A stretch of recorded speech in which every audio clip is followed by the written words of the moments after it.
Assalamualaikum warahmatullahi wabarakatuh. Perkenalkan, nama saya Sylvia, kelas 12 IPA 2. Latar belakang. Tumbuhan adalah makhluk hidup yang mempunyai ciri sebagaimana makhluk hidup lainnya. Salah satu ciri tumbuhan adalah mengalami pertumbuhan dan perkembangan. Pertumbuhan pada tanaman dapat dilihat dari makin besarnya suatu tanaman yang disebabkan oleh jumlah sel yang bertambah banyak dan bertambah besar, dan bersifat tidak dapat dibalik, irreversible. Selain tumbuh, tanaman juga mengalami perkembangan. Perkembangan adalah peristiwa biologis menuju kedewasaan, tidak dapat dinyatakan dengan ukuran, tetapi dengan perubahan bentuk tubuh, metamorfosis, dan tingkat kedewasaan.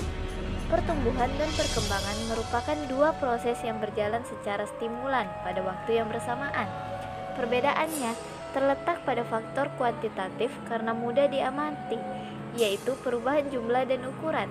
Sebaliknya, perkembangan dapat dinyatakan secara kualitatif karena perubahannya bersifat fungsional. Tumbuhan yang masih kecil belum lama muncul dari biji dan masih hidup dari persediaan makanan yang terdapat di dalam biji yang dinamakan kecambah plantula. Awal perkecambahan dimulai dengan berakhirnya masa dormansi. Masa dormansi adalah berhentinya pertumbuhan pada tumbuhan dikarenakan kondisi lingkungan yang tidak sesuai. Berakhirnya masa dormansi ditandai dengan masuknya air ke dalam biji suatu tumbuhan yang disebut dengan proses imbibisi. Imbibisi ini terjadi karena penyerapan air akibat potensial air yang rendah pada biji yang kering. Air yang berimbibisi menyebabkan biji mengembang dan memecahkan kulit pembungkusnya dan juga memicu perubahan metabolik pada embrio yang menyebabkan biji tersebut melanjutkan pertumbuhan. Enzim-enzim akan mulai mencerna bahan-bahan yang disimpan pada endosperma atau kotiledon dan nutrien-nutriennya dipindahkan ke bagian embrio yang sudah tumbuh. Biji dapat berkecambah karena di dalamnya terdapat embrio atau lembaga tumbuhan. Embrio atau lembaga tumbuhan mempunyai 3 bagian, yaitu akar lembaga atau calon akar radikula, daun lembaga kotiledon, dan bayang lembaga cauliculus. Terdapat beberapa faktor yang mempengaruhi pertumbuhan tanaman, salah satunya yaitu faktor cahaya. Cahaya kelihatannya merupakan petunjuk utama yang memberi tahu benih bahwa ia telah menembus tanah. Kita dapat menipu biji kacang hijau sehingga biji mengecambahkan biji dalam kegelapan. Dari keadaan tersebut, kami termotivasi untuk melakukan pengamatan terhadap pertumbuhan biji kacang hijau di 2 tempat berbeda, yaitu tempat gelap dan terang. Pemilihan tempat ini sudah melalui pertimbangan pada beberapa faktor. Untuk itu, kami membuktikannya dengan melakukan pengamatan seperti yang tercantum pada laporan ini. B. Rumusan masalah. Rumusan masalah dari praktikum ini adalah sebagai berikut. Yang pertama, apakah cahaya dapat mempengaruhi pertumbuhan biji kacang hijau? Yang kedua, adakah perbedaan pertumbuhan biji kacang hijau di 2 tempat, yaitu di tempat terang dan di tempat gelap? C. Tujuan praktikum. Tujuan dilakukannya praktikum ini adalah sebagai berikut. Yang pertama, mengetahui pengaruh cahaya terhadap pertumbuhan biji kacang hijau. Yang kedua, mengetahui perbedaan pertumbuhan biji kacang hijau di 2 tempat berbeda, yaitu tempat terang dan tempat gelap. D. Manfaat praktikum.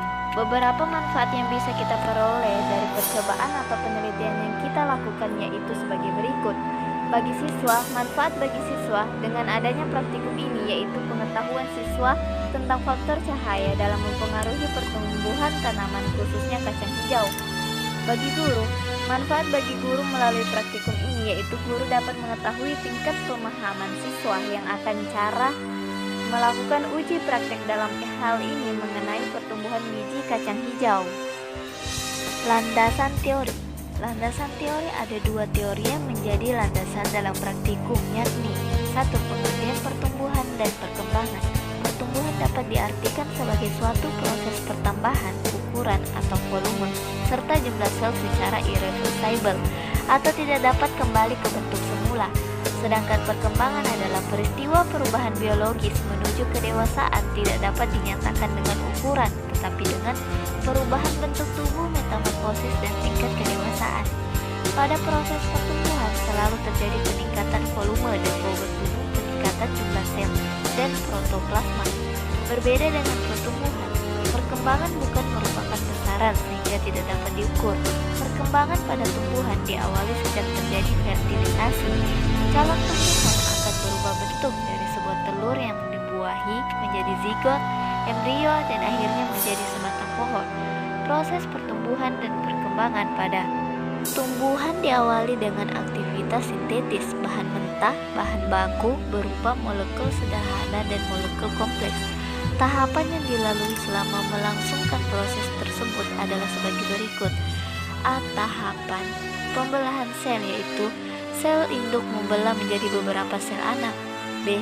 Tahap pembentangan, yaitu pembesaran atau peningkatan volume sel anak pada sel tumbuhan. Peningkatan tersebut biasanya disebabkan oleh penyerapan air ke dalam vakuola. C. Tahap pematangan, yaitu perkembangan sel anak yang telah mencapai ukuran tertentu menjadi bentuk khusus, terspesialisasi melalui proses diferensiasi.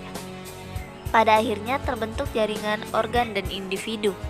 Alat dan bahan. Yang pertama ada kacang hijau, kapas, gelas yang berisi air, dan gelas kosong yang bertulisan terang dan gelap.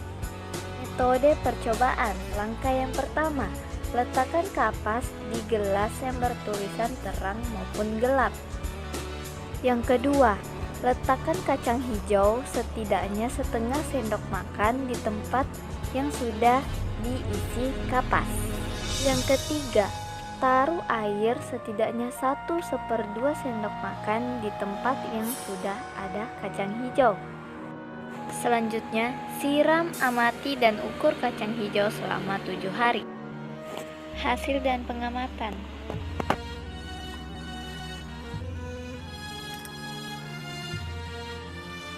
Laporan hasil pengamatan. 1.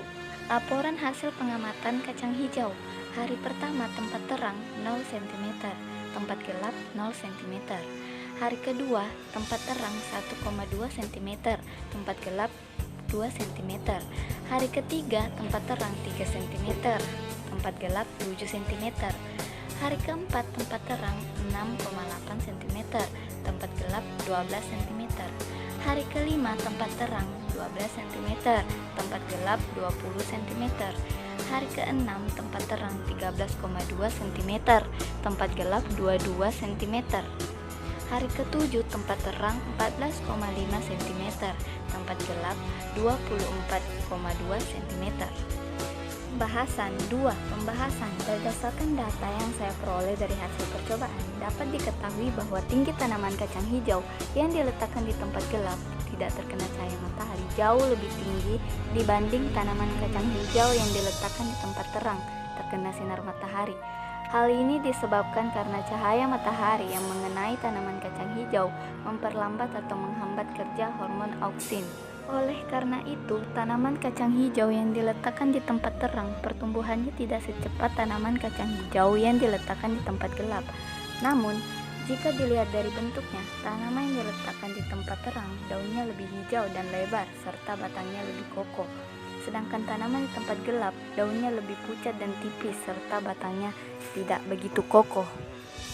Kesimpulan dari praktikum yang telah dilakukan dapat ditarik kesimpulan, yaitu yang pertama, tumbuhan dalam hal percobaan kali ini adalah kacang hijau yang tumbuh di daerah gelap tumbuh lebih optimal dan cepat karena peristiwa etiolasi dan tidak terurainya hormon auksin, sehingga akan terus memacu pertumbuhan batang kacang hijau. Meskipun tanaman kacang hijau ini tumbuh lebih tinggi, tetapi dengan kondisi fisik tanaman yang kurang baik.